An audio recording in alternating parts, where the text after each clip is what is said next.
Hi everybody, my name is Dan Foley. I am an interior designer and product designer and writer, author. I am from Southern California, from Palm Springs. I've been designing for 38 years. I've been doing product for over a decade. And I'm here this week because I'm launching a brand new line of lighting right here at Savoy House. So I'm hoping if you haven't seen it, you're gonna stick around and see it or grab a catalog behind you. So there you go, there's some right there. What I'm really doing here is, as a designer, no matter what the approach, I still believe truly in value. So we need something that's pretty, and we need something that a client thinks they're getting more for their money. No matter how much money you have or how much money you want to spend, there's always a limit. Anyway, so I truly believe in the power of that one piece. Every room needs that one wow piece, and it's the one you invest in. We can balance out the cost of anything. But when you, as designers, I know you're all very serious designers because you're here. You took the time and the money and the effort to be here, so I know you're serious. And that means that you also can seek out those values that are really important, because you can give people great product, and we're sitting in a place that does exactly that from beginning to end. Value is part of every single piece in this showroom, including Bregan, including Coco and Dash, and everyone else. So, You already introduced them all. And Dan's beautiful pieces are behind you. I'm Bregan Jane. I don't know if I've met all of you, but I love seeing familiar faces every year. And you guys may have seen me on HGTV. I started my design firm way too long ago. We don't need to talk about that. I'm still 27. But I did start in retail first, and I was reminded of that when you mentioned sort of this project and what statement pieces mean. You guys probably know a lot about my design work, but a lot of people don't know that I started with a 600 square foot clothing store. And one of the first things I did for the design of that space was fill it with 6 chandeliers, like crystal, beautiful, but that classic chandelier. And everyone was like, 6 chandeliers and 600 square feet? But it worked because it was a statement, and it was my way to stretch my budget and really make an impact of luxe design. So I think it's no surprise that I have ended up here and passionate about lighting, and on my 3rd collection with Savoy House. Lighting is a really important part of design, and there are a million ways to do it great, which is why I'm so happy to be sitting with these talented friends of mine. They are so good at this. My name is Courtney Garrigan. I am one half of Coco and Dash, and Teddy, my business partner / mother. We just launched our first collection with Savoy House this past June, and have more coming this next June. And we brought them their first lamp line, and we're super excited about that, and that's a great, we can get more into that one in our discussion. But as far as statement pieces go for lamps, why don't you tell a little bit about us? So I'm Teddy Garrigan, and as Courtney said, the other half of Coco and Dash. And I do think it's funny when I hear people talk about us and refer to us as Coco and Dash. I always think, wait, we have a name. And but we started also in retail, and we had a retail store for over a decade, and we sold lighting. We sold it was a high-end specialty store, but we also sold furniture, accessories, and we started designing our own product before we came to Savoy House, but we're thrilled to be here. So you're mentioning your retail roots here, and we know that customers come in and they're on a budget. And in the past, how have you been able to convince them to do something like a statement piece that might seem like it's more of a splurge? Or maybe you have a project that you can mention that turned out really great because of the trust they had and what you saw in that space by talking to them. How people can learn, people who are designers or retailers, how they can have that conversation with the client. Well, I think a tried and true statement, pun intended, is that lighting is the jewelry of the room. And I think we've all used that because it's true. And so when I'm dealing with clients in particular who are drawn towards something but scared of it, I'm like, this is your moment for pizzazz. This is where you bring in your personality, and this is where you can have a lot of fun. And I think that's why lighting is always like that piece where I want to go all out and create something different, because it really does anchor in sort of the personality. Your outfit can be great, but as soon as you put on that perfect bracelet or earring, it's like everything just comes together. I think I'd like to add on to that as when I think about it in terms of lamps, you can have, it's just like you say when, if you're gonna show some color and pizzazz, as Regan said, on a sofa, you buy great pillows. Because you may wanna stay safe with your sofa, because that's a big expense, but you're gonna buy, a fun, less expensive, perhaps, lamp. Although there are some really great expensive lamps out there too, and we can push for those in other ways. But it's the same kind of thing with the pillows with lamps and lampshades. And I think that that was one of the things we tried to think about when we were designing our line, is give them something to really focus on and look at that's not a giant chandelier, perhaps. Right, and I think for us, we'll stick mostly to the portables, but I do want to mention in our design projects and in our retail store, when people looked at hardwired fixtures, and there are pieces that we use that are extremely expensive, and then there are other pieces that we have found, and especially with Savoy House, that are equally as beautiful, that have the exact same look, of quality and design, that you don't have to break the bank on it and put something in a project or sell something to a client that is out of their range. We're never going to be able to offer every single person we work with things that meet their expectations in all areas of cost. And so we try in our projects and with our customers at our store, you pick and choose. This is a piece that is a statement piece. You want to spend more money on this. And I view a room much like you would a garden or a plating a beautiful dinner, that everything has to be beautiful. Its beauty just shines in maybe a little different way, and some pieces are more powerful and grab your eye, but we want everything to have an equal amount of attention. And it is great to have the statement piece that where you're using that term. I'm always a little apprehensive because we don't design around a piece. Everything has to talk to the next thing. And the same with lighting. Like we like the different levels of lighting, like the overhead, the hanging fixtures and the wall fixtures, and then the lamps, or as I know you call it, these portables. Which always, I'm just not used to that term. I think a porta potty. That's what I think. I know. Where's so we call them lamps. I know. Sorry. But the statement pieces truly are available, and we're partial to Savoy House, so. I guess the microphone, keep it there for a second.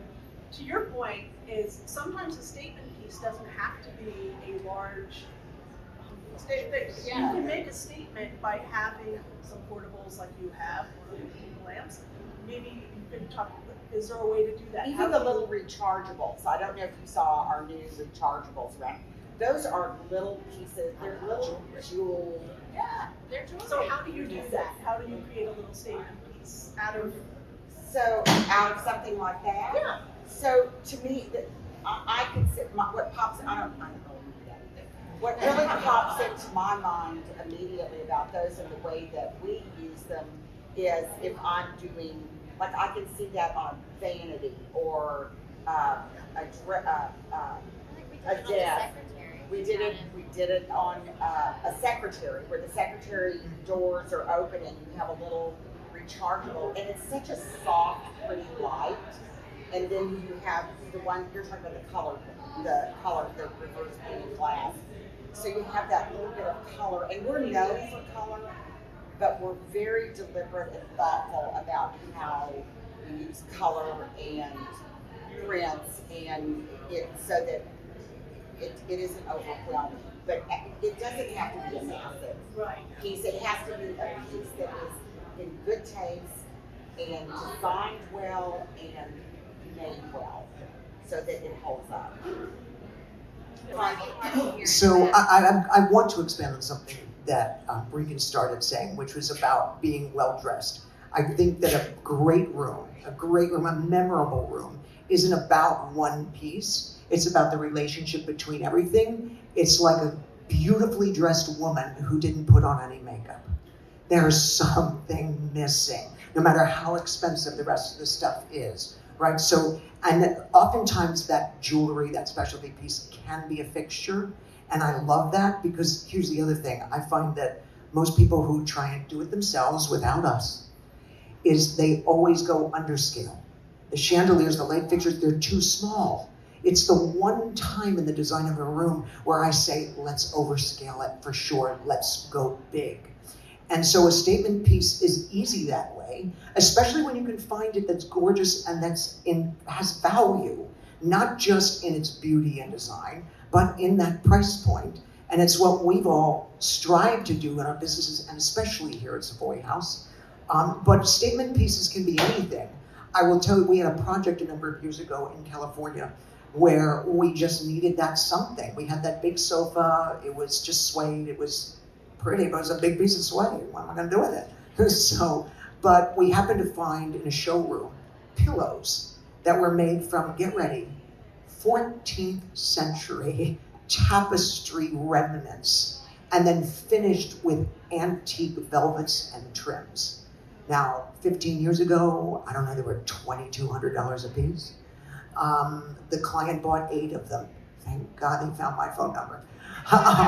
But there's an opportunity. So yes, you can spend that much money. But I've seen the most magnificent pillows done with just gorgeous fabrics, including from our friends down there at Coco and Dash on the other end. But I think so a statement piece isn't always about scale, and it's not always about the cost you put into it. I mentioned wow, the wow factor. If that's what we're looking for and we're talking about one room and we're trying to finish it, I always say there's the one wow piece that you're going to invest in. And then we can balance the rest of the budget with everything else. And Dan, you have experience both with portables and with fixtures. So tell us about how you would, with a customer on a budget, who can't afford those tapestry pillows, how can they have a little luxury? How can they make a statement with some of those types of things? So not just a giant fixture. Well, I'm sorry, I'm going to shamelessly plug my new line. But there's a fixture that I've got that are horns. So Leslie and I talked long and hard about this, and it was really difficult. We struggled with this one. It was the one I was most nervous about. But I think of all of those incredible horn fixtures and chandeliers that you see, and they're all very lodgy and very ranch-like. I wanted something that was more glamorous, and so I jokingly say that this collection is my ode to Beverly Hills in the 1980s. Think Joan Collins. If you're old enough to remember, think Dynasty. So, but anyway, what we wanted to do was to do a horn that felt glamorous and felt dressy, but always, again, we wanted a price point that made it easy, that made it, I'm a firm believer in being attainable, not just being able to find it, Savoy House you can get everywhere, but also that the price point is right so that you don't have to just dream about that fabulous fixture. But we also done it in a sconce, in a double sconce, in a table lamp, in a pendant light, so that the look is there if you just take your time. And so I've been very fortunate in that I can create a collection like that that starts from the table up. And I think it's an easy way, because sometimes repetition is a wow. Not just one of that item, but two or three or more. And for Bregan, who your specialty, in my opinion, you have a lot with organics and natural things, which people don't always think of as a statement. But your products are really spectacular. How do you, so for a client that likes that organic look and natural, how do you create a statement piece based on experience? And thank you for noticing. I love to use natural material whenever I can. And one of the things I keep hearing you guys say is sort of that lighting can have different personalities. Not everybody's personality is big and bold. Sometimes it is an understated, cute little table piece. And where I'm seeing a lot of portables, not to be confused with porta potties, right now is on tables in restaurants. And there's such an important visual part of the restaurant when you walk in. But it is a smaller moment, but it is so important. So I think all the personalities in lighting can be different. And we've had fun doing that here. I love the oyster shells that we put on Leanne. It's one of my personal favorites in our release today, but also talking about budget. As an HGTV designer, I've done a lot on a budget, and before I had my own beautiful lighting line, I remember turning baskets into lighting for a very, we were on a shoestring, but it worked, and we did so many different kinds, and so it's really about creativity, and I think for me that use of texture is still very important, and I love that you've noticed that. And you created that lotus. If you haven't seen her linen lotus, Yeah. downlight, I took one look at it and already knew what it's being specified for. Thank So you. I can't wait to get it in. Thank you. And I have a question for Courtney. Being in retail from like your beginnings, how do you have that conversation with a customer who might be a little shy on making a statement, or maybe I'm on a budget, I don't want to, go crazy. How can a showroom, tips for a showroom to have that conversation? How do you get them to feel comfortable? Yeah, I think apart from just trying to hide in the back and not talk to the customer, I think that I think that we would steer them more towards keeping a classic look and staying. Because classic can be really beautiful. Some pieces that are classics can be a statement piece, but they can be a little bit safer, and people feel a little bit more relaxed about buying something that is considered a classic. I think it's that they can use for a very long time, and again, I think I think that's one of the great things about portables, and even some chandeliers. I mean, you can take some of these beautiful chandeliers that are in here, and you can add to it a little touch of whimsy, or by putting on a fun little shade on top of it, or and we like to do that with our lamps as well. And I think that that's another alternative to zhuzhing something up, and without spending a fortune on it. So, to add on to that, talking about customers, because we all know the face-to-face with a customer in a retail store can be very different from talking to a designer who already understands the process and what they're looking for. A lot of times I felt that we were able to have conversations with customers and explain that if you're I'm thinking of the young couple that bought that elaborate branch chandelier, very truly a statement piece. But they had never purchased anything like that, and the conversation that we had with them was, and I can't remember if it was you or me, but was that number one, it still had this beautiful classic finish. It was solid brass. It was beautiful. but it was organic, and it had, when you have those organic shapes, those are going to last forever. So it's not like we're saying, take this elephant shaped chandelier and plan to live with it forever. But you have these pieces that you're introducing into your home. Start with one piece that feels like a risk for you. Try that. Start with, and with our lamps, we did a lot of neutral colors for Savoy House, and then we did a few colorful bases.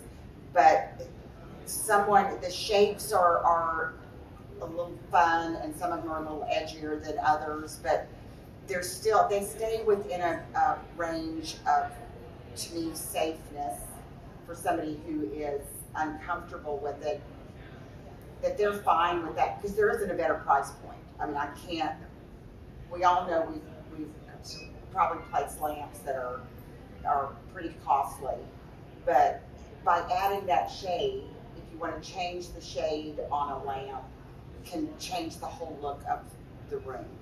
But for anything that whenever a customer, first of all, we never pushed or really tried to sell stuff, but we would weigh in on things and explain that, envision where you can use this down the line. Hold on to the microphone, I'll just talk louder. Going on to what you were just saying, can you each give me an example of maybe an unexpected statement piece, that branch chandelier example?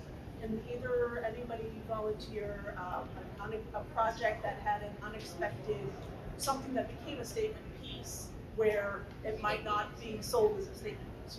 You created a statement with it, a successful project. I would, but I think when I'm thinking, we're talking about like the affordability. I'm trying to stay focused on that because we've got projects where there are things, but that's making not a the norm. statement out of something that's not over the top. So as you said that, I'm reminded of something outside of the lighting world that I started with early on in my career, and that was turning my own photography into wallpaper because we didn't have the budget for really expensive, beautiful wallpaper. And it was a way for me to incorporate something personal. So I've done it in a restaurant, and I set up a whole photo shoot with the chef and the chef's hands and her really cooking. And then we sort of faked the whole thing so that it looked like there was more fire coming up. But it was a way for me to add this personal touch that was very much a statement. I did it in a giant scale where you just walked into the room and understood who you were working with, what the product was. So it's not lighting related, but statements are really important to overall design. Yeah, I don't know, but we're just staying within, are we supposed to stay within the lighting world? We got lots to say. Please There's do. a lot of stuff outside the lighting. And I love how you were like, I don't have a statement piece. I'm like, no, you guys love statement pieces. Just everything in your room is a statement piece. Yeah, it's hard to say just that just lighting is a statement piece for us, because we design a room, as I said, where everything in the room has some sort of meaning and that relates to another piece of whether it's art and we use a lot of, very layered, but a lot of cockamamie pieces are used in our design. And if you don't know what cockamamie means, it's just kind of quirky. Yes. And we use a lot of animals. We use things that Not aren't. live animals. I would though. I would put a pony in my living room. I would. It would be perfect. But I think there are things that are not expected in design that you can use and it even for the purpose it wasn't intended for. And we do that a lot. We will use pieces we will make lamps out of found pieces that are, you would never expect that this was going to be a lamp, and it might be a one-off in the room, and then other more staid pieces that reflect the beauty of that crazy piece. Can you give me an example of one? Yes, I can. I was just going to say we found a pair of antique, they were carved wood monkeys. It was fabulous because they were opposing, which is so hard to come across. And they were covered in copper, this old soft, like soft copper. So they'd already, aged and patinaed. They were beautiful, and the reason we didn't sell them is that their private parts showed, and there were people who were offended by that. And so we placed them in a project, and they went. That was a statement. So we had stands built so that ultimately, if they wanted to be used as sculptures again, they could. So they just could set off the stand, and then we had French wires and shades, custom shades made for them. But they were not intended as lamps, but they are fabulous, beautiful lamps. So I do like figural pieces, and I like, we also have another collection coming out with Savoy House where there are some more organic types of shapes that I just think are beautiful with a shade over it. I'm not going to say what they are, but we might do some monkeys with like penises. I know. Careful what you're showing. We'll put like a fig leaf or something. No, you're not. I do want to I'll give you one hard one, one easy one. Okay. I came across a pair of antique tortoiseshells in New York years ago, large scale ones. I mean, you can't even buy them today if you wanted to. But, seriously, what am I going to do with them? And we sat on them for a while. Later, we came across some antique sconces. They were 3-armed sconces, but the back was kind of, and they needed to be rebuilt. So I pulled them off, and we drilled these tortoiseshells, and we added the 3-arm sconce to it, and then hung them in a library. And here's the great thing about that. There was an investment there, you can imagine. But when you create something, you can charge anything you want. And so that's where you save those margins where you had to give some stuff away. An easy one. So I was doing a TV show for NBC called American Dream Builders, and we did have time and budget issues. And at the time, grass cloth had just come back hard and fast. And everybody on the show was using grass cloth to the point where the producers and the judges said, enough with the grass cloth, everybody, okay? I mean, so the following week I thought to myself, oh, I'm gonna prove them wrong. Even if it gets me thrown off, I'm gonna prove them wrong. So all I did was I took a grass cloth wallpaper. The width was 27 inches. So I cut it into 27-inch squares.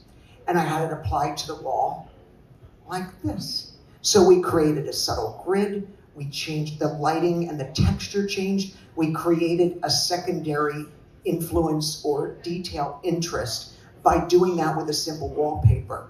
And I thought, okay, that was great. And they did say, okay, you proved us wrong. But I was safe another week. But what was really interesting is as the months and maybe a year go by, all of a sudden, all these YouTube videos were popping up saying, oh, did you hear about this guy on this show who did this thing? Let me show you how to really do it. And so I loved the fact that it was simple, it was easy, it cost nothing more than what you were already spending on the wallpaper and the paper hanger, but you created something unique and fresh out of something that was common. That's a great idea. I'm going to throw another one out at you guys, which is you're designers, you talk to your clients, you get a sense of who they are. People in here are also lighting showrooms. They don't have that relationship with a client or somebody who walks in. What are some of your, maybe it's you're asking questions on how do they get to know what would work within their, what their interests are, what would work for a statement piece, what would be their best theme? What are some questions to discover what a client's style is like? That down. All right. First of all, I am a woman who dresses, but I don't wear earrings because I've become French. And as we age, your earrings too. I don't wear, I have such a big voice, I'm not afraid to blow the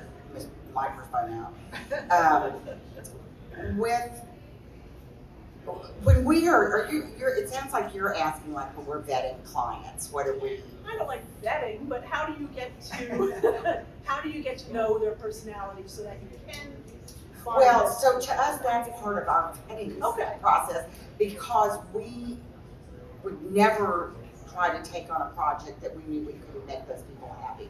So if somebody came to us and said, look, we want a completely white room, we want no color, we're not your people to do that because we're not going to be happy doing it and we're not going to do something just for the money. But Not what gonna about the happen. person who doesn't know what they want?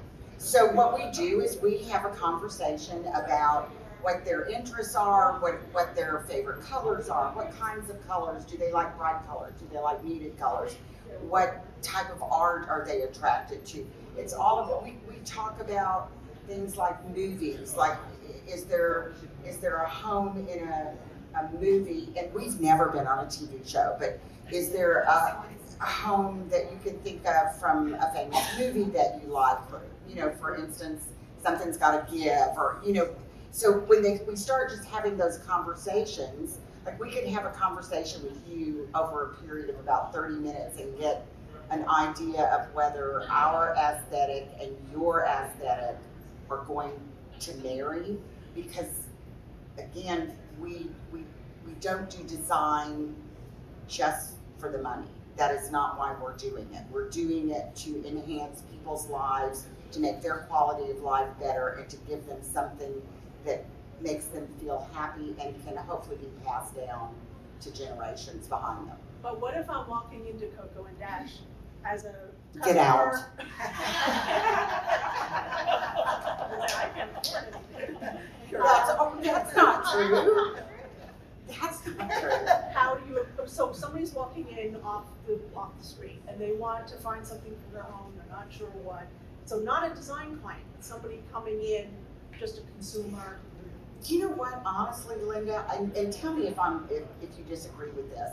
I really feel like people that are looking have some idea of what it is they want. They may not be able to articulate it, but they know it when they see it. So they may say, I want something like this, but maybe not as big. So you kind of follow the path. So what I was going to say is, to add on to that is, I feel like people who came to us, it was mostly, we were kind of like a destination spot. There were very little people that walked in just because they saw it, and you could always tell who those people were, because a lot of times they would walk in and they'd go, oh, and then they turn around and they walk back out. Like, when they're not, they're like, this is not for us, and but yeah, we're like, oh, okay, and and I think that if somebody already knew who we were, they were coming in because they liked what they saw, on Instagram or whatever it was. And do you disagree? I don't for a second. So, no, but what I'm saying is, if I owned a lighting showroom, what I would ask myself is, do I have a personality that is recognizable? Even if you're a chain, I know there are multi-location lighting showrooms, and I know it can feel very generic, but I also think that is an important thing, that if you're showing Breegan's line or Dan's line or our line, there's a way in your showroom to replicate what they show here that drew you to their pieces in the first place. And you, as a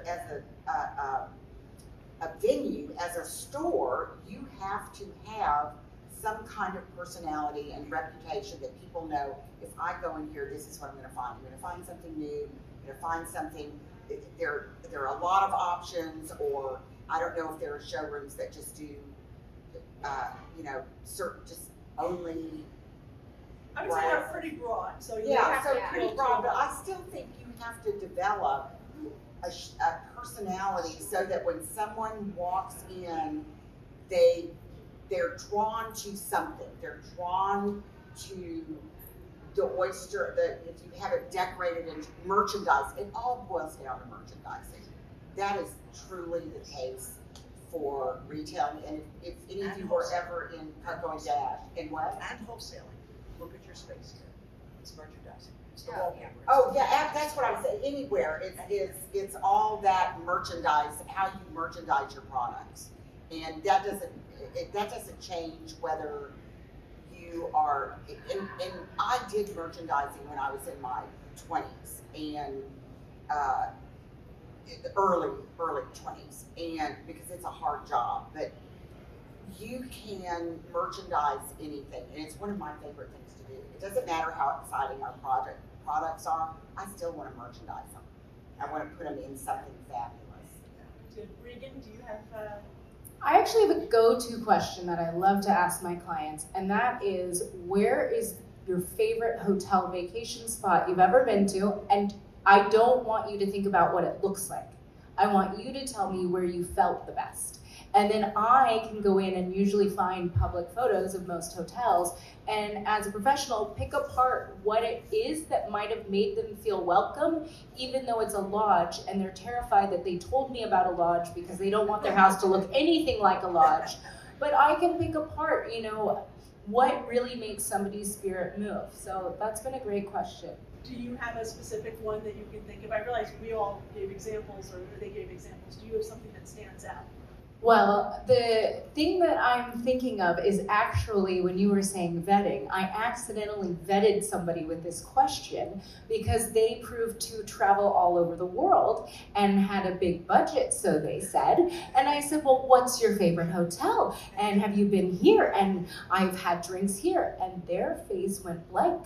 And I went, oh, this person has not the budget they're talking about and has never really been to a fancy hotel, and I had no intention of vetting them by this question. I was only asking stylistically, but when we were talking about this, that stood out as sometimes you learn things you didn't expect.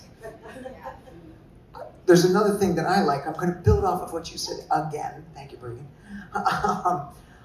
When a client has trouble articulating what it is that they might want, and we talk, what is your favorite color, and those sorts of things, I find the easiest thing to do, especially if we're there with them in their home, is take me to your closet. That's the easiest way to answer what they love. What is the color? What is the pattern? What's the overall look?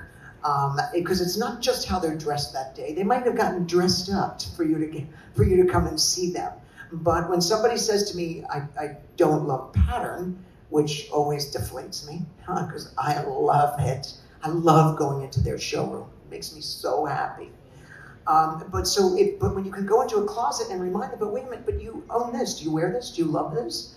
Why can't we talk about this? Just because you didn't want a room full of plaid doesn't mean that you don't love a plaid something. So it's not so much vetting, as you said, it's really just getting to know each other. And then you can sell them, but pulling them along is part of it. Inspiring them, holding their hand, stroking their back, and literally sometimes yanking them down the hallway is part of the job, or at least the way I see it. They want to be inspired, but they're afraid. They all want this look, or they want that color, but they're afraid to commit to it. And it's our job to make them feel good about it, or at least not so scared that they won't let you do it. There have been times when I've said to a client, all right, just let me do it. Just let me do it. And if you really hate it, I'll pay to remove it. And in 38 years, I've never had to remove anything. Because it works. It's that, who said it? Maybe it was you, Teddy. It was that piece that is the hardest, that at the end of the day, the one you struggle with, when the job is finished, is probably the thing they're going to love the most. The stuff you love from the beginning is easy, but the stuff you struggle with, and then when they get to that point where they see your vision and they know that this is why that works, this is why that's gorgeous, then it's a whole new life for them, and they're wowed. And I always say, don't be stunned. This is yours. You did it. You did it too. I always say, give yourself 36 hours. In 36 hours, it's going to be your home. Until then, you're going to wake up in the middle of the night and wonder and have to go back downstairs thinking, was it real? Is it mine? But after about 36 hours, it becomes your reality. And then they're a new person, and you have a client for life. I like that idea. Teddy, you look like you were about to say something. I was just going to say that a lot of it is based on trust. of what you do, and because we did just finish a home for a young couple that was a big 10,000 square foot home, and $7 million, they're in their 20s, mama's money. Mama's not here. So There's no hippo loss in design. there's no I don't know where it is. So, but they were very, very adamant that they didn't want certain types of prints, and so we went back and back and back over a couple of pieces, and I said to the wife that let's try this on this banquette. Let us do this. Like on a small space. Small space. Yeah. She loved it. She said, I did not think I would love that. And then we had already, of course, done the rest of the project, and it all was beautiful. But she said, the one thing we also do sometimes is tell someone what they're really not going to like. She wanted a powder blue kitchen. And she wanted it because she had seen it on Instagram over and over. And I'm clear but kind with our clients. And I said to her, you are not going to be happy with this kitchen. You will not like it. You will like it for a couple of months, and then you're going to get really tired of it because it is a trend that is going to go away. And I said, let us do a beautiful shade of green. And this girl was so in love with everything, and she said, I'm so glad I didn't do that basket on that baby blue. She had 4 kids. It just made, but it was going to get old. It's going to get old. Fast. Now, I'm wondering, I see our time is getting there. If anybody in the audience had questions for you guys about either statements, creating a statement piece, or I see a lot of designers there, or any showrooms? Yeah, how much you know? Are there This is all your designer- people. Are there designer showrooms? I mean, lighting showrooms here? Most of the Is light everybody- shows are shopping. So is everybody here a designer, an interior designer? How many of you have showrooms to go part of your studio? Do any of you retail from a storefront? That are designers. Oh, there you go. There's one. So how do you decide in a certain amount of square feet? There you go. Now you're on the hot seat. Stand up, make it snap again when you sit down. You're chosen. So it's no different for me to create a room, or I see a room as a series of vignettes, quite frankly. There's moments, and today we call them Instagrammable moments, right? But it's a series of vignettes that work intimately by themselves, and then largely when there's a larger group where everybody feels comfortable and circulates. So how do you take that small space? And how do you select just those pieces? Because it's easy for us because we get to do so many rooms every day, every week. How do you decide on committing to that? Because what's it going to be, 3 months, 6 months that it's going to sit there? Yeah, right. Some things might be there a year, some things might be there 2 weeks. It just kind of depends on what's coming. So much of it too is client driven. I find that if I'm working with a particular client that maybe we're going down a road I don't normally go, and then all of a sudden it's a discovery of, ooh, and then you want to start bringing those things into the studio to kind of show and other people that come in and it's kind of like, I like that. So it's kind of, it just happens naturally and organic, I think. But staging, like you said, vignettes, it's all how it's creating that. Right, it's got to have the lamp, it's got to have the pillow, it's got to have the throws. So, yeah, committing to, I love to get a great pattern that I get excited about. And then color that's good. But you're a designer, Yes. correct? So you do With have an the- aesthetic Yeah. that can be reflected in your showroom.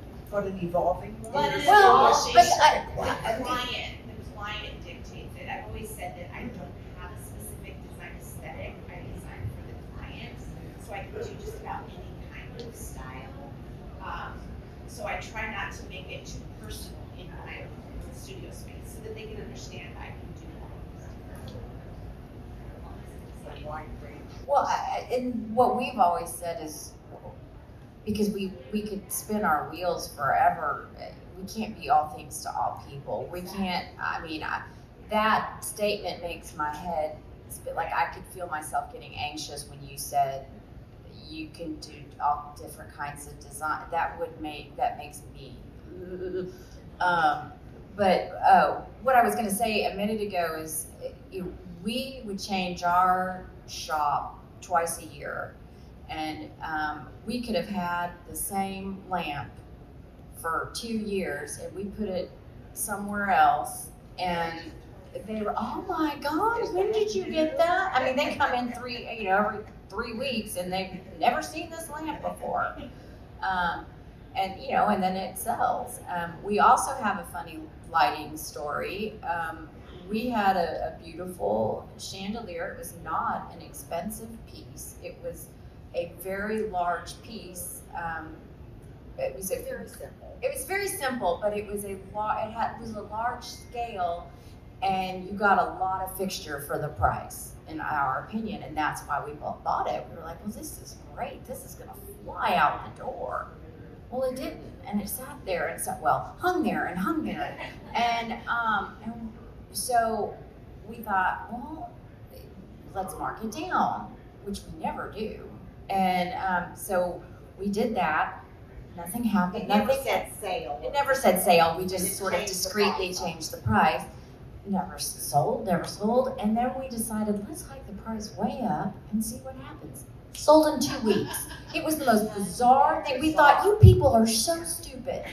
But we were like, we didn't take it to their face. We said it to, we talk behind people's backs when we get to the store.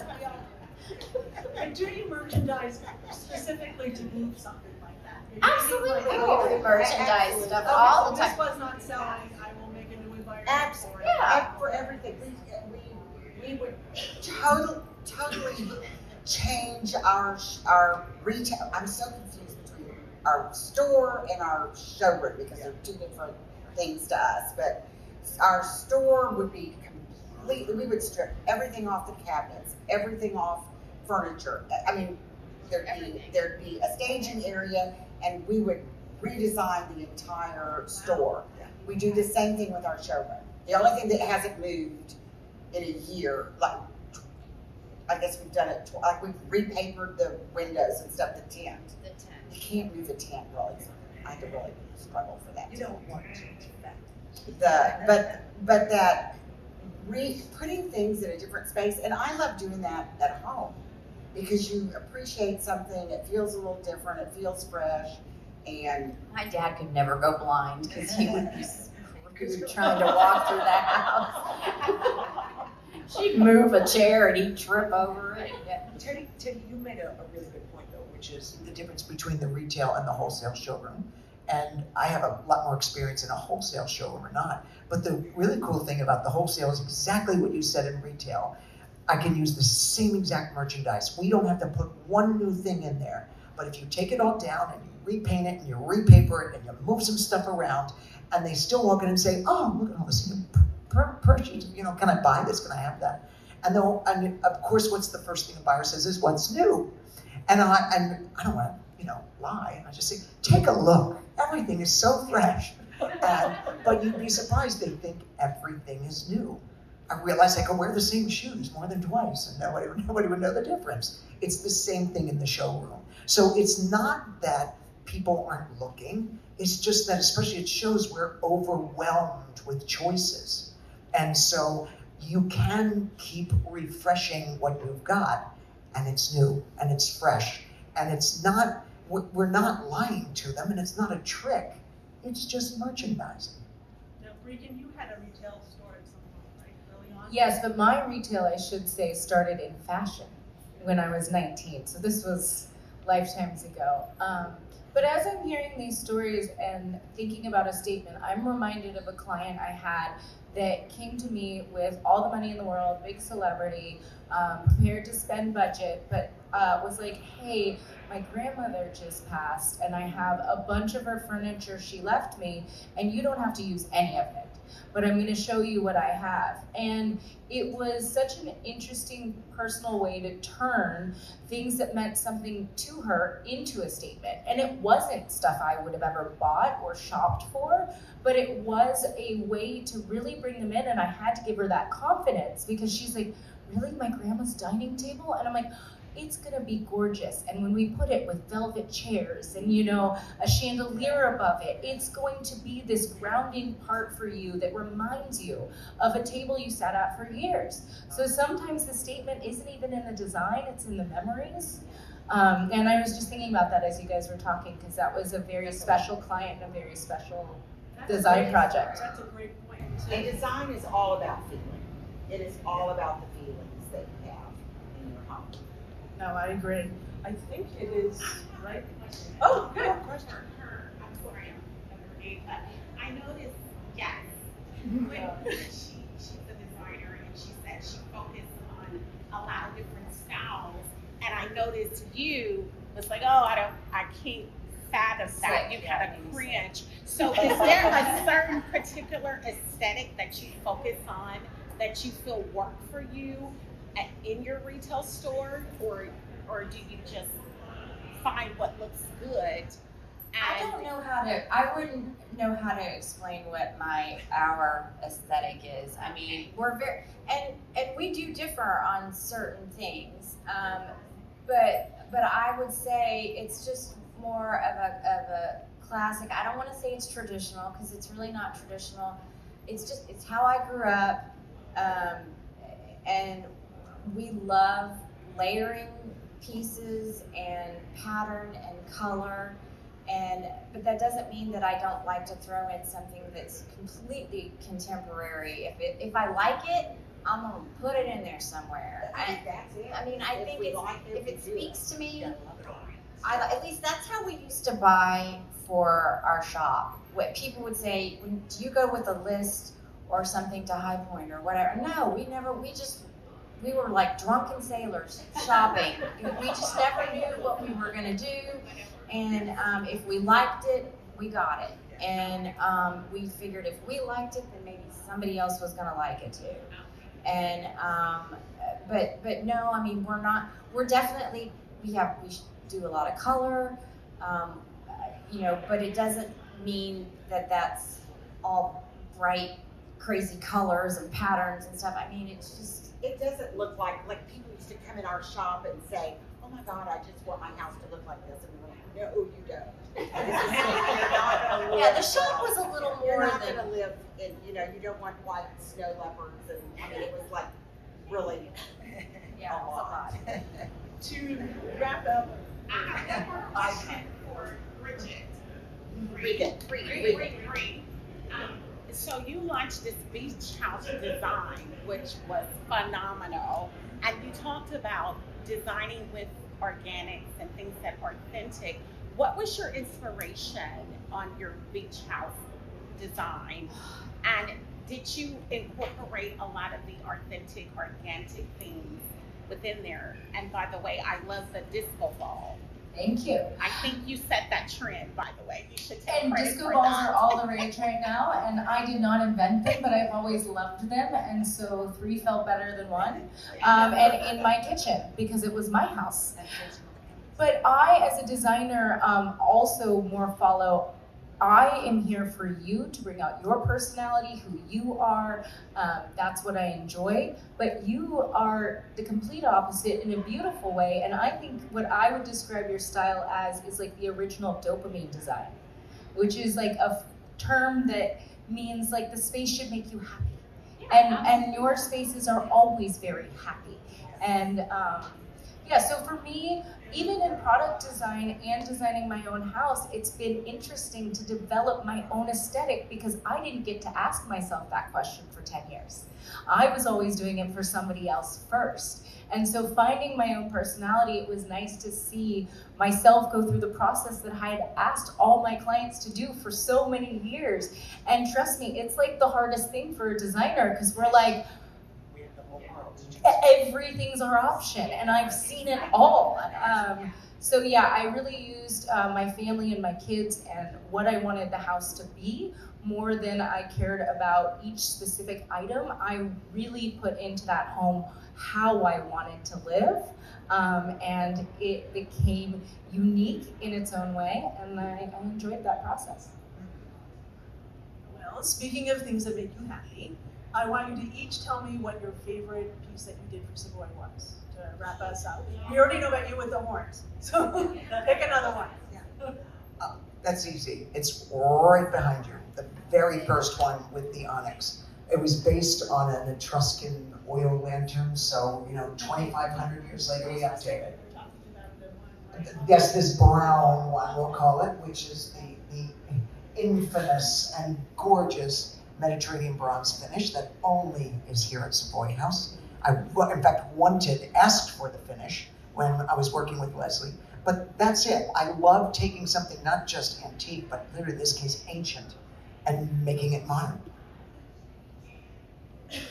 I already talked about Leanne, who I love, which is the oyster shells. So I will pick a different one, which I featured on my social today, which is the Flores, which is those little porcelain-looking flowers on the sconce and the chandelier. And those are just very personal, based on a story you'll have to go to my Instagram for. I love those. Thank I you. love those. I'm gonna have to say the Cindy lamp. I mean, we love Melissa, which are the colorful reverse painted glass, but I think the Cindy lamp, which is the one that's kind of, I like to say she has earrings. It's the one with the two big rings. The white one with the earrings. I think she's probably my favorite. Okay, I love all my children equally. But if I had to choose, I would say it's for me, it's the color, it's the reverse color, because I do love, those lamps are happy and colorful, and Cora would be right there. And Cora is our little rechargeable that was one of Oprah's favorite things this year, which was a nice, very pleasant surprise. And I do love her too. She's the baby. She's the one that's like half. It's a little bookend. She looks like a little Yeah. bookend. Fits into a little bookend. She's precious. Now, I wanted to thank everybody. I wanted to thank you guys for your time and for sharing your insights. Thank you guys for coming. Thank you. I hope you all shop the Savoy House. Yes, that's right. Get some gelato.